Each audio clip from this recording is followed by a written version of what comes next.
ఈరోజు మనం తగిన వరుడు అనే కథ చెప్పుకుందాం.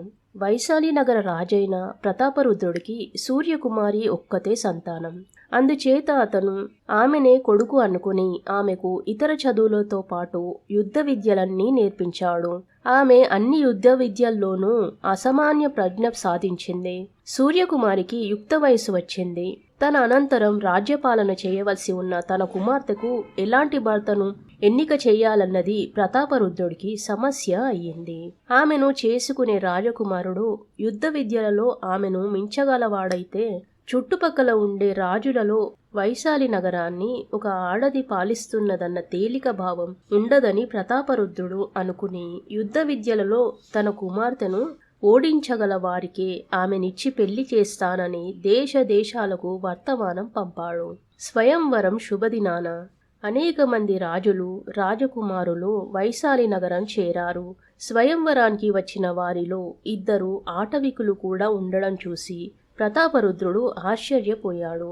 రాజకుమారితో రాజవంశం వారే పోటీ చేయాలని ఆయన నియమం పెట్టలేదు గాని ఈ ఆటవికులకు తన కుమార్తెతో పోటీ చేసే అవకాశం ఇయ్యరాదని ఆయన నిశ్చయించుకున్నాడు. కాని ఆ నిర్ణయం నిరుపయోగమైపోయింది. ఎందుచేతనంటే స్వయంవరానికి వచ్చిన రాజులు రాజకుమారులు సూర్యకుమారితో అన్ని యుద్ధ విద్యల్లోనూ పోటీ చేసి అన్నిటిలోనూ ఓడిపోయారు. ఆ కారణం చేత ఆమెతో వీరమల్లు నాగమల్లు అనే ఆటవికులను పోటీ చేయనీయక తప్పలేదు. వీళ్లను మరింత పట్టుదలగా ఓడించు అని ప్రతాపరుద్రుడు తన కుమార్తెను రహస్యంగా హెచ్చరించాడు. ఈ హెచ్చరిక కూడా నిరుపయోగమయ్యింది.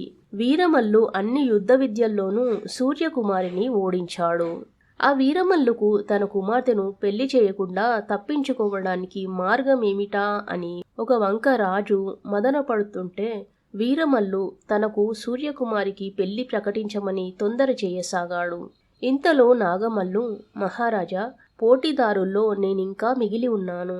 నాకు అవకాశం ఇయ్యకుండా ఈ వీరమల్లుకు రాజకుమార్తెను ఎలా పెళ్లి చేస్తారు అని పేచీ పెట్టాడు. అది నిజమే. నువ్వు వీరమల్లు పోట్లాడి ఎవరు గెలుస్తారో చూద్దాం అన్నాడు ప్రతాపరుద్రుడు. 2 ఆటవికులు పోటీ చేయడంలో నాగమల్లు గెలిస్తే ముందు వీరమల్లు బెడద వదులుతుందని, ఆ తరువాత నాగమల్లును వదిలించుకోవడానికి మరో ఎత్తు వెయ్యవచ్చు అని, నువ్వు ఓడించినది రాజకుమార్తెను కాదు కనుక నీకు రాజకుమార్తెనియ్యను అని అనవచ్చునని రాజు ఆశపడ్డాడు. కాని వీరమల్లు నాగమల్లుతో పోటీ చెయ్య నిరాకరిస్తూ నేను రాజకుమార్తెకుతో పోటీ చేసి ఆమెను పెళ్లాడడానికి వచ్చాను కాని పోటీదారులతో పోటీ చేసి శత్రుత్వాలు కలిగించుకోవడానికి రాలేదు అనేశాడు. వాడి వాదనను అందరూ ఆమోదించారు. అందుచేత రాజు తన కుమార్తెను నాగమల్లుతో కూడా పోటీ చెయ్యనియ్యవలసి వచ్చింది. ఆ పోటీలో సూర్యకుమారి నాగమల్లు చేతిలో కూడా ఓడిపోయింది. ప్రతాపరుద్రుడి ప్రాణం కుదుటపడింది. తన కుమార్తె 2 పెళ్లాడలేదు గనక స్వయంవరం పోటీ రద్దు అయినట్టు భావిస్తున్నానన్నాడు. కాని అందుకు మిగిలిన పోటీదారులు ఒప్పుకోలేదు.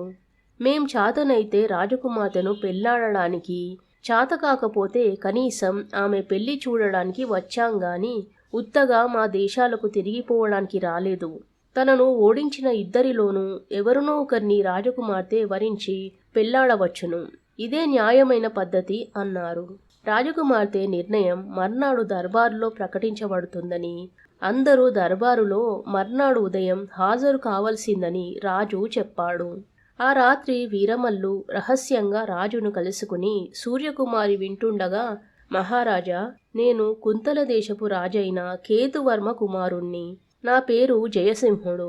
సూర్యకుమారికి మంత్రశక్తులున్నాయని, మామూలు మానవులు ఆమెను యుద్ధ విద్యలలో జయించలేరని విని రాజకుమారుడిగా ఆమె చేతిలో ఓడిపోతే నాకు, నా తండ్రికి, మా దేశానికి తీరని అవమానం జరుగుతుందని ఆటవికుడి వేషంలో రావడం జరిగింది. నాగమల్లు మాత్రం నిజమైన ఆటవికుడు. అతడి తండ్రి ఆటవికుల నాయకుడు. అందుచేత రేపు సభలో రాజకుమారి నా మెడలోనే వరమాల వేసిన పక్షంలో మీకు, మీ వంశానికి అపఖ్యాతి రాకుండా ఉంటుంది. ఈ మాట చెప్పడానికి వచ్చాను అని సెలవు పుచ్చుకొని తన బసకు వెళ్ళిపోయాడు. తనతో పోటీ చేసి ఓడిపోవడానికి సిగ్గుపడి తన వంశాన్ని కూడా రహస్యంగా ఉంచిన వాడి మెడలో చూస్తూ చూస్తూ వరమాల వెయ్యలేక సూర్యకుమారి మర్నాడు నిండు సభలో నాగమల్లు మెడలో వరమాల వేసి అతన్నే పెళ్లాడింది. కథ సమాప్తం. శుభం.